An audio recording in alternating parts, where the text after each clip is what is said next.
Bismillah. Assalamualaikum warahmatullahi wabarakatuh. Alhamdulillah. Assalatu wassalamu ala rasulillah wa ala alihi wa sahbihi wa man walah. Asyhadu an la ilaha illallah wahdahu la syarikalah wa asyhadu anna muhammadan abduhu wa rasuluhu la nabiyya ba'dah. Ya ayyuhallazina amanu taqullaha haqqa tuqatih wa la tamutunna illa wa antum muslimun. Amma ba'du, fa inna asdaqal hadithi kitabullah wa khairal hadi hadi Muhammadin sallallahu alaihi wasallam wa syarrul umuri muhdatsatuha wa kullu muhdatsatin bid'ah wa kullu bid'atin dhalalah wa kullu dhalalatin finnar. Ayyuhal ikhwah wassalal muslimin, saudaraku rahimanillah wa iyyakum ajmain. Alhamdulillah, segala puji hanya milik Allah Subhanahu wa taala yang kembali mempertemukan kita di media ini dalam rangka untuk melanjutkan pelajaran kita, yaitu kitab Ad-Durus Al-Yaumiyah. Sekarang kita masuk pelajaran yang ke-154. Al-hatsu ala nasrid du'afa'i wal mazlumin wa fadlus sadaqah wal infaq fi sabilillah. Itu anjuran untuk membantu atau menolong saudara kita yang lemah dan terzolimi, serta keutamaan sedekah atau berinfak di jalan Allah Subhanahu wa ta'ala.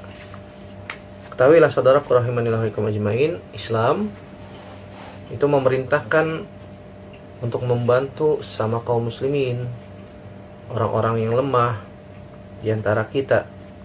Dan tentu saja ini salah satu upaya dalam rangka inkarul munkar, mengingkari kemungkaran, wa musa'adatud du'afa, itu menolong orang-orang yang lemah, serta menghilangkan az-zulm, kezaliman, yang mana Allah Subhanahu wa taala perintahkan kita untuk menghilangkan kezaliman di muka bumi. Dan Allah Subhanahu wa taala tidak zalim kepada hambanya. Sebagaimana hadis qudsi, Allah Subhanahu wa taala mengatakan, inni haramtu zulma ala nafsi wa ja'altuhu bainakum muharraman fala tadzalamu. Kata Allah Subhanahu wa taala, sungguhnya aku mengharamkan kezaliman atas diriku dan aku menjadikan haram kezaliman itu di antara kalian. Oleh karena itu, fala tadzalamu, jangan saling menzolimi, kata Allah Subhanahu wa taala dalam hadis qudsi. Begitu juga Islam menganjurkan untuk menolong sesamanya, sama manusia, sama hamba, dengan cara berinfak, dengan cara mengeluarkan, mensedekahkan harta kita, mensedekahkan harta kita. Yang mana ketika kita menginfakkan harta kita di jalan Allah Subhanahu wa taala, maka Allah Subhanahu wa taala akan menggantinya. Wa ma anfaqtum min syai'in fahuwa yukhlifuh, dan apa saja yang kalian infakkan pasti Allah Subhanahu wa taala akan ganti. Wa ma anfaqtum min syai'in fahuwa yukhlifuh, dan apa saja yang kalian infakkan, kata Allah Subhanahu wa taala dalam surat Saba ayat 39, fahuwa yukhlifuh, maka Allah pasti akan menggantinya. Allah akan menggantinya. Di situ Allah Subhanahu wa taala mengatakan syai'in, apa saja yang kita infakkan, berupa uangkah, berupa barangkah, pakaiankah, makanankah, atau apa saja. Terlebih lagi membantu saudara-saudara kita yang mendapatkan musibah, yang mendapatkan bencana, gempa bumi, tanah longsor, ataupun yang lainnya. Maka kita berusaha untuk bahu-membahu membantu saudara kita yang membutuhkan. Adapun anjuran untuk menolong saudara kita yang lemah dan yang dizalimi, ada beberapa hadis Nabi sallallahu alaihi wasallam yang akan kita bacakan. Di antaranya hadis yang pertama adalah hadis Anas bin Malik radhiyallahu taala anhu. Beliau mengatakan, Nabi sallallahu alaihi wasallam bersabda, unsur akhaka zaliman aw mazluman. Qalu ya Rasulullah, hadza nansuruhu mazluman, fa kaifa nansuruhu zaliman? Qala ta'khudh fawqa yadayhi, akhrajahu al-Bukhari. Kata Nabi SAW, unsur akhaka zaliman au mazluman. Tolonglah saudaramu yang zalim ataupun yang terzolimi. Yang zalim ditolong, dan yang terzolimi pun Nabi perintahkan untuk menolongnya. Para sahabat bertanya, qalu ya Rasulullah, wahai Rasulullah, hadza nansuruhu mazluman. Orang yang terzolimi ini kita tolong. Benar kan begitu? Orang yang terzolimi ditolong, benar. Fa kaifa nansuruhu zaliman? Bagaimana kok orang yang menzolimi juga harus ditolong juga? Ini kan zolim. Apa kata Nabi SAW? Ta'khuz fawqa yadayhi, engkau mengambil tangannya. Hadis ini, lafaz ini diriwayatkan Imam Bukhari. Di dalam lafaz Imam Muslim dijelaskan, ya, hadis yang kedua di sini dari hadis Jabir bin Abdullah radhiyallahu taala anhu. Beliau mengatakan, Nabi sallallahu alaihi wasallam bersabda, liyan surir rajulu akhahu zaliman aw mazluman. In kana zaliman falyanhahu wa in kana mazluman falyansurhu. Akhrajahu Muslim. Di dalam riwayat Imam Muslim dijelaskan bagaimana cara menolong orang yang zalim. Kata Nabi SAW, hendaknya seorang membantu saudaranya yang zalim ataupun yang terzolimi atau yang teraniaya. In kana zaliman, jika dia adalah seorang yang zalim, orang yang suka menzalimi manusia, falyanhahu, maka cegahlah dia dari kezalimannya. Antum nih melakukan kezaliman pada fulan, hentikan, jangan melakukan itu lagi. Nah, dengan cara kita nasihati. Kalau kita bisa menasihati dengan lisan, nasihati dengan lisan. Kalau dia nggak bisa dinasihati dengan lisan, gimana Ustaz? Dia bisanya pakai tangan. Maksudnya apa? Dengan kepalan tangan. Fight dulu, baru kalau kalah sadar dia. Kan begitu. Kalau antum bisa melaksanakannya, silakan. Tapi sesuatu yang dilakukan dengan cara kekerasan itu hasilnya tidak baik. Hasilnya tidak baik. Tidak semuanya itu bisa diselesaikan dengan kekerasan, dengan anarkis, enggak. Berarti kalau kita nggak mampu menasehatinya, sudah ingkari dalam hati. Sebagaimana Nabi SAW menyebutkan dalam hadis yang sahih, kata Nabi SAW, dan juga dibawakan oleh Al-Imam An-Nawawi dalam Arba'in An-Nawawi rahimahullahu ta'ala. Nabi SAW mengatakan, idza ra'aitu munkaron falyughayyirhu biyadihi, fa in lam yastati fa bilisanihi, fa in lam yastati fa biqalbihi, fa huwa ad'aful iman. Kata Nabi SAW, idza ra'aitu munkaron, jika kalian melihat sebuah kemungkaran. Di sini Nabi SAW mengatakan ra'aitum, melihat. Apakah di sini melihat hanya sekedar melihat, harus disyaratkan melihat dengan mata kepala, melihat baru kita ingkari kemungkaran tersebut, atau kita hanya sekedar cukup mengetahuinya, kabar dari orang lain kita dengar dengan telinga kita, kemudian kita mengetahuinya. Sekedar mengetahuinya saja termasuk melihat, seperti melihat dengan mata kepala sendiri. Allahu a'lam bishawab, yang rajih bahwasanya yang dimaksud dengan ra'aitum di sini adalah mengetahui, bukan hanya dengan melihat. Jika kalian mengetahui ada sebuah kemungkaran, sebagaimana dijelaskan oleh Syekh Muhammad bin Shalih Al-Utsaimin rahimahullah taala dalam syarah Arba'in An-Nawawi, beliau menjelaskan demikian. Yang rajih bahwasanya mengingkari kemungkaran bukan disyaratkan harus melihat dengan mata kepala langsung, tidak. Tetapi kalau dia mengetahui dengan telinganya, dia mendengar kabar bahwasanya fulan ini zalim, berarti dia sudah termasuk dalam kategori, kata Nabi SAW, idza ra'aitum, jika kalian melihatnya, jika kalian mengetahui ada sebuah kemungkaran. Nah, ini maksud oleh sabda Nabi SAW, kalimat idza ra'aitum. Jika kalian melihat sebuah kemungkaran, falyughayyirhu biyadihi, maka rubahlah dengan tanganmu. Rubah dengan tangan maksudnya ya, kalau kita punya kekuatan misalnya di sebuah lingkungan RT ya, yang memiliki wewenang dalam ingkarul mungkar dengan kekuasaan, dengan kekuatan ya RT. Kalau kita sebagai warga biasa yang tidak ada peran di sana, tidak dihormati juga, tidak tidak dikenal pula, kan begitu, tidak terlalu dikenal. Misalnya contoh, tiba-tiba ada orang yang nongkrong-nongkrong di jalan minum minuman khamr, kita bilang, mas jangan minum minuman khamr di sini.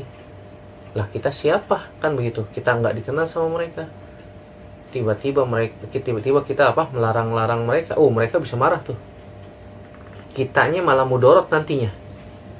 Makanya disyaratkan untuk ingkarul mungkar, disebutkan oleh para ulama, kita mendapatkan maslahat yang lebih besar ketika kita ingkarul munkar, mengingkari kemungkaran. Jangan sampai kita mengingkari kemungkaran, mafsadatnya yang timbul malah lebih besar. Yang ada itu orang gak bakalan meninggalkan khamr, malah tetap duduk di situ, kitanya bahkan nanti diintimidasi, bahkan ditargetkan sebagai orang yang harus dilenyapkan, misalnya, contoh saja. Nah, ini berbahaya kalau kita nggak punya efek di masyarakat, nggak dihormati dan seterusnya, maka kita serahkan kepada yang berwenang. Caranya gimana? Caranya kita lapor kepada Pak RT. Saya sering lihat tuh di jalan itu tuh suka banyak orang nongkrong minum minuman khamr, pada ngerokok terus mabuk-mabukan kan gitu. Kalau saya nasihati, saya khawatirnya malah diintimidasi atau diapakan gitu ya. Ya Pak RT yang nanti akan bertindak. Dia akan menelpon pihak yang berwenang yang lebih tinggi di atasnya, sehingga pihak yang berwenang itu yang akan menangani mereka. Ini cara inkarul mungkar ya. Kalau kita punya kekuasaan ya boleh dengan tangan. Tapi kalau tidak memiliki hal itu maka jangan, karena mudorotnya bisa lebih besar dampaknya. Begitu juga para ulama menjelaskan, ketika kita mengingkari kemungkaran, maka si pengingkar kemungkaran dan orang yang diingkari harus paham, harus tahu itu adalah kemungkaran. Harus paham, harus tahu itu adalah kemungkaran. Jangan kita mengingkari kemungkaran, kita nggak tahu itu mungkar. Kita nggak tahu itu mungkar. Kita nggak tahu itu dilarang sama Allah Subhanahu Wa Taala. Seperti contohnya orang merokok misalnya, dan itu adalah kemungkaran. Itu adalah khabis. Nah, orang yang mengingkari kemungkaran dia tidak tahu itu adalah khabis. Sehingga jangan sampai ketika dia melihat ada kayak ini kemungkaran nih, dia malah duduk nongkrong bareng sama orang-orang yang merokok. Subhanallah. Berarti dia tidak tahu bahwasanya itu kemungkaran. Dia sendiri mengingkari kemungkaran, tapi dia nggak tahu itu kemungkaran. Subhanallah. Gimana caranya? Bagaimana caranya dia akan mengingkari kemungkaran sedangkan dia tidak mengetahui itu adalah kemungkaran? Begitu juga ketika kita mengingkari kemungkaran, orang yang kita ingkari harus tahu itu adalah kemungkaran. Contoh misalnya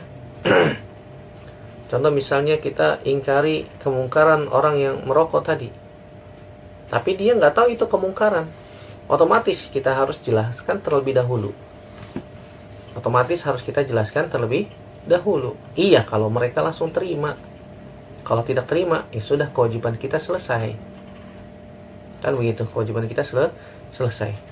Begitu juga kita harus mengetahui bahwasanya orang yang kita ingkari kemungkaran tersebut adalah orang yang berhak mendapatkan nasihat untuk diingkari kemungkaran tersebut.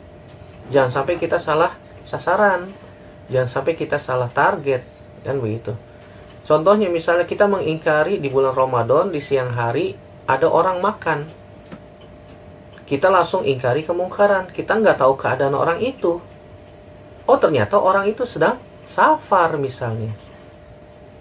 Maka harus diperhatikan dalam masalah ini, jangan sampai kita salah target.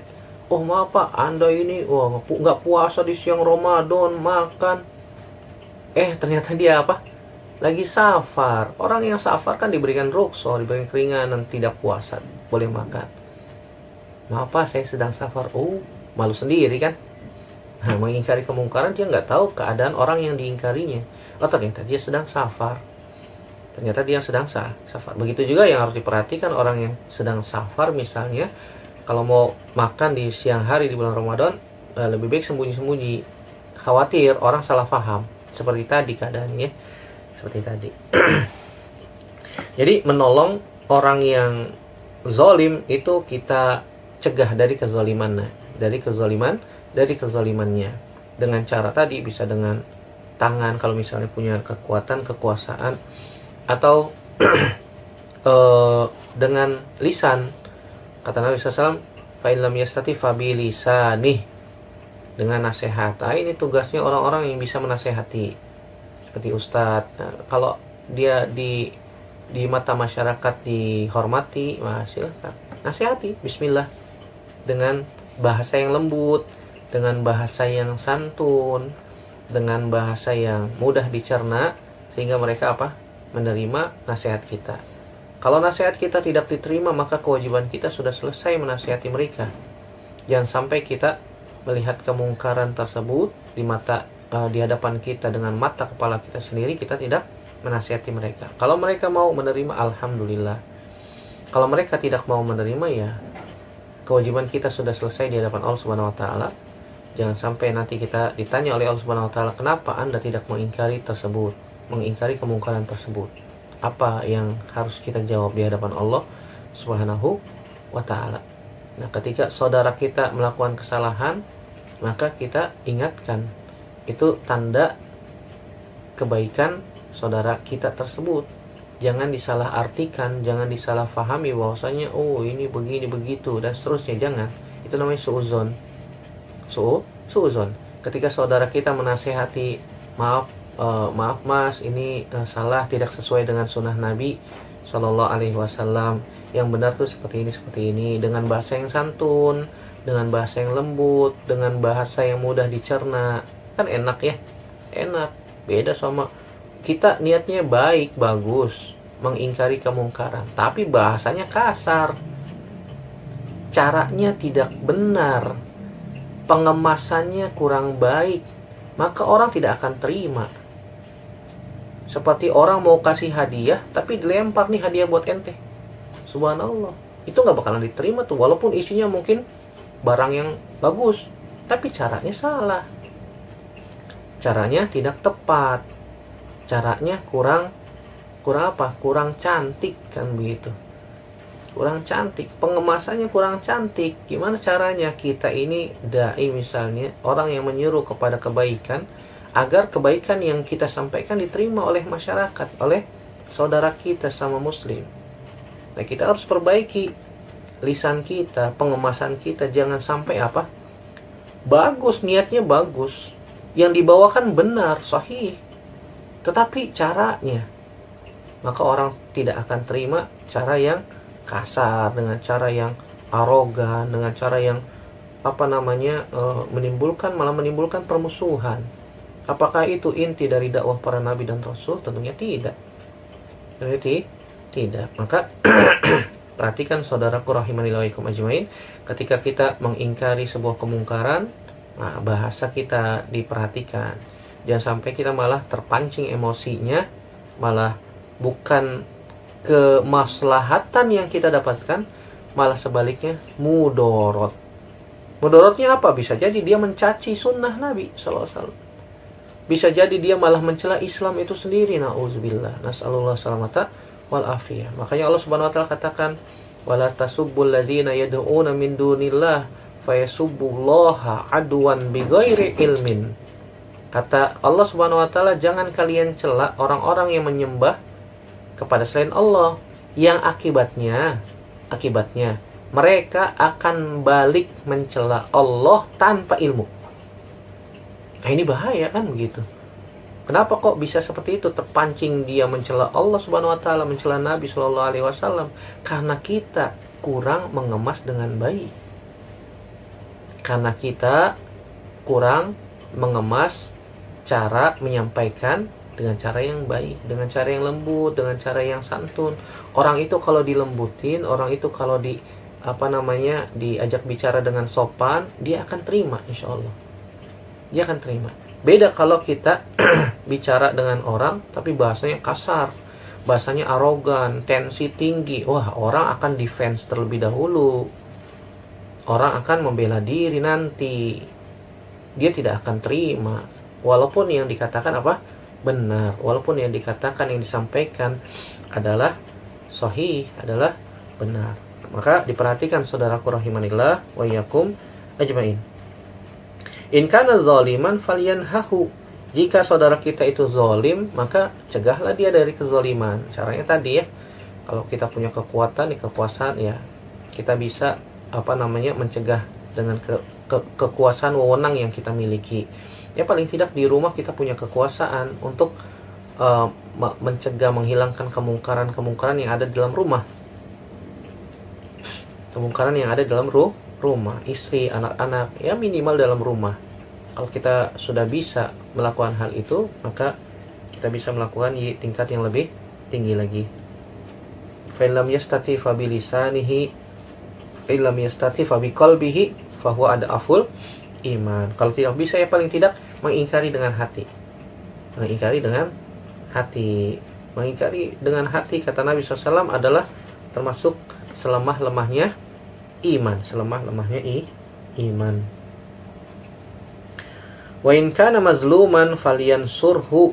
Jika saudara kita adalah di posisi yang terzolimi, teraniaya, maka tolonglah dia. Hadis ini dikeluarkan oleh Imam Muslim. Kemudian hadis yang ketiga,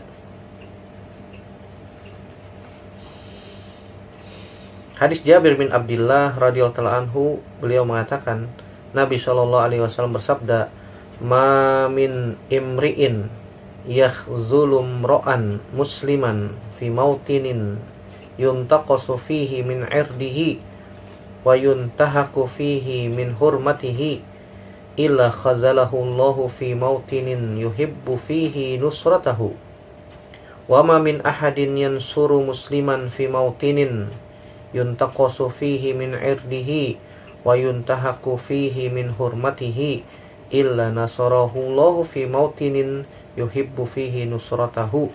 Akhrajahu Abu Dawud. Kata Nabi SAW, tidaklah seorang yang menghinakan, merendahkan seorang muslim di sebuah tempat yang di situ menghinakan, menjatuhkan kehormatan seorang muslim, bahkan menjelek-jelekannya, maka balasannya apa? Pasti Allah akan menjelek-jelekannya dia. Allah akan menjelek-jelekan dia di tempat yang dia suka untuk diberikan pertolongan. Hadis ini termasuk kategori dalam kaidah al-jaza min jinsil amal. Balasan itu tergantung amal. Kalau kita kalau kita ingin panen kebaikan, tanam kebaikan. Kan begitu ya. Kalau kita hanya menanam keburukan, nggak pernah menanam kebaikan, maka jangan harap nanti di akhirat dia akan mendapatkan panen kebaikan. Kenapa? Karena dia nggak pernah menanam itu. Gimana caranya orang nanam jagung ingin panen mangga? Ingin panen mangga? Oh, yang ditanam jagung kok kan panennya di pasar, Ustaz. Bisa pakai uang ditukar, dibarter. Nah, itu beda lagi ceritanya. Bukan panen namanya, itu mah beli ya. Al-jaza min jinsil amal. Maka balasan tergantung amal. Sebaliknya, kata Nabi SAW, "Wa ma min ahadin yansuru musliman fi mautinin yuntaqasu fihi min irdihi wa yuntahaku fihi min hurmatihi illa nasarahu Allahu fi mautinin yuhibbu fihi nusratahu." Tidaklah seseorang yang senantiasa menolong seorang muslim di mana, di tempat di mana di situ dia direndahkan kehormatannya, diinjak-injak harga dirinya, kecuali Allah Subhanahu wa taala akan menolong saudara kita yang dizolimi ya. Ada teman kita dizolimi, bahasa kita zaman sekarang dibully. Nah, teman-teman di sekolah misalnya, ya teman-teman remaja di sekolahan, di kampus mungkin ada yang pernah suka dibully. Kita tolong, jangan begitu, nggak boleh. Ayo kita ini kita makan, kita ajak teman kita yang dibully, ayo kita ini pergi. Maka Allah Subhanahu wa taala akan menolong orang yang senantiasa menolong saudaranya tersebut di tempat yang mana dia suka untuk ditolong. Biasanya kita pergi ada titik-titik tertentu yang kita khawatirkan, oh jangan-jangan di sini ada begal. Oh jangan-jangan di sini ada titik-titik tertentu yang kita khawatirkan. Apalagi rumahnya jauh dari tempat kerja misalnya. Dia kerjanya di Bekasi, di daerah yang jauh, kerjanya di Jakarta Selatan misalnya. Pulangnya malam setelah Isya. Naik motor. Nah ini kan kalau dia melewati sebuah titik-titik tertentu yang dikhawatirkan terjadi yang tidak diinginkan, maka Allah Subhanahu wa taala akan menolong dia di tempat di titik di mana yang dia harapkan datang pertolongan Allah Subhanahu wa taala. Sebagaimana kisah pribadi, pengalaman pribadi, subhanallah. Kebetulan saya tinggal di Cilincing. Waktu itu pernah diminta mengisi kajian subuh di bulan Ramadan di daerah masih di Jakarta Utara juga, daerah Walang. Berangkat dari rumah habis sahur, sebelum subuh berangkat dari rumah naik motor. Waktu itu kebetulan berdua sama anak.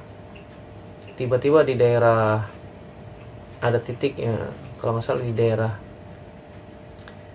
daerah salah satu daerah Cilicik situ. Tiba-tiba ada orang yang mencegat di jalan. Saya nggak ngelihat bahwasanya itu ada orang.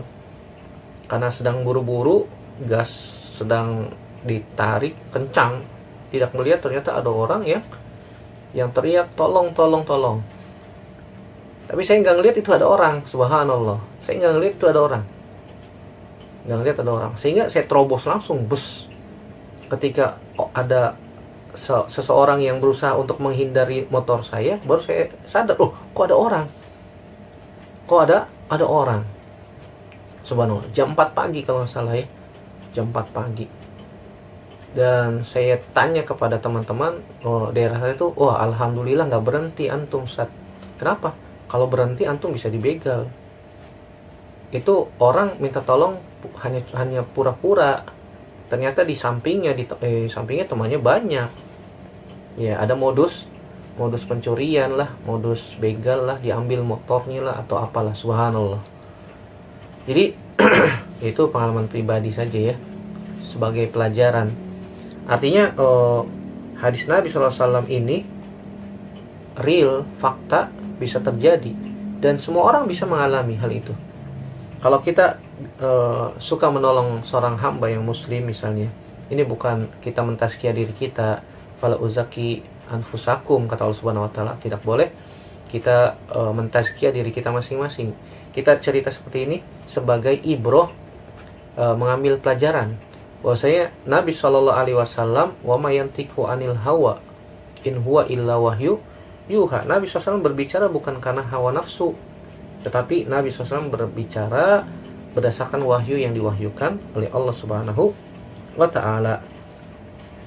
Wa ma min ahadin yansuru musliman fi mautinin yuntaqasu fihi min irdihi wa yuntahaku fihi min hurmatihi illa nasarahullahu fi mautinin yuhibbu fihi nusratahu. Akhrajahu Abu Dawud. Kalau ada seorang muslim menolong saudaranya yang terzolimi di sebuah tempat, maka Allah Subhanahu wa taala akan menolong dia. Allah Subhanahu wa taala akan menolong dia di tempat yang dia suka untuk ditolong. Kayak tadi, biasanya ada titik-titik tertentu yang kita khawatirkan, di situ ada orang jahat. Kita tidak mengetahui di depan bahaya apa yang akan menghadang kita. Oleh karena itu wajib diimani. Setiap perintah Allah dan Rasulnya itu pasti ada maslahat. Setiap larangan dari Allah dan Rasulnya itu pasti ada mudarat. Makanya kita berusaha untuk melakukan perintah dari Allah Subhanahu wa taala untuk mendapatkan pahala dari Allah. Di samping itu ada bonus dari Allah. Ada bonus dari Allah. Kita mendapatkan maslahat di dunia maupun di akhirat. Begitu juga kita meninggalkan larangan karena kita takut akan azabnya Allah Subhanahu wa taala. Begitu juga Allah akan kasih bonus, kan begitu. Kalau kita tujuan utamanya adalah akhirat. Man kanatil akhiratu hammuhu. Siapa saja yang akhirat menjadi tujuan utamanya, target utamanya akhirat, maka Allah Subhanahu wa taala akan mengumpulkan urusannya. Jama'allahu syamlahu wa ja'alal ghina fi qalbihi wa ya'ti ilaihi dunya wa hiya ragimah, atau kama qala Nabi SAW. Siapa saja yang akhirat menjadi tujuan utamanya, goalnya dia itu akhirat, maka Allah Subhanahu wa taala akan mengumpulkan urusannya. Allah akan menjadikan kekayaan di hatinya, dan Allah akan memberikan dunia kepadanya walaupun dia tidak mau. Dunia akan datang secara memaksa, ambil saya, walaupun dia tidak mau, walaupun dia tidak menginginkannya. Wallahu a'lam bishawab. Ini pelajaran 154, yaitu al-hasu ala nasri du'afa wal mazlumin. Adapun pembahasan tentang keutamaan sedekah itu nanti kita bahas pada pelajaran selanjutnya ya, 155 dengan izin dari Allah Subhanahu wa taala. Dari sini kita bisa ambil kesimpulan. Yang pertama, perintah untuk menolong orang-orang yang dizalimi. Perintah untuk menolong orang yang dizalimi. Yang kedua, menolong orang yang dizalimi itu merupakan sebab datangnya pertolongan Allah. Merupakan sebab datangnya pertolongan Allah di tempat yang kita inginkan untuk ditolong oleh Allah Subhanahu wa taala. Kemudian yang ketiga, anna khazlal mazlum sababun li jalbi khazlanillah. Kalau kita menghinakan, meremehkan orang, bahkan menjatuhkan kehormatan seseorang, ini bisa menjadi sebab Allah Subhanahu wa taala akan meremehkan, menghinakan orang tersebut. Al-jaza min jinsil amal. Wallahu a'lam bishawab. Itu saja yang bisa kita sampaikan. Semoga bermanfaat. Aku qouli hadza astaghfirullah li wa lakum. Subhanakallahumma wa bihamdika asyhadu an la ilaha illa anta astaghfiruka wa atubu ilaik. Wassalamualaikum warahmatullahi wabarakatuh.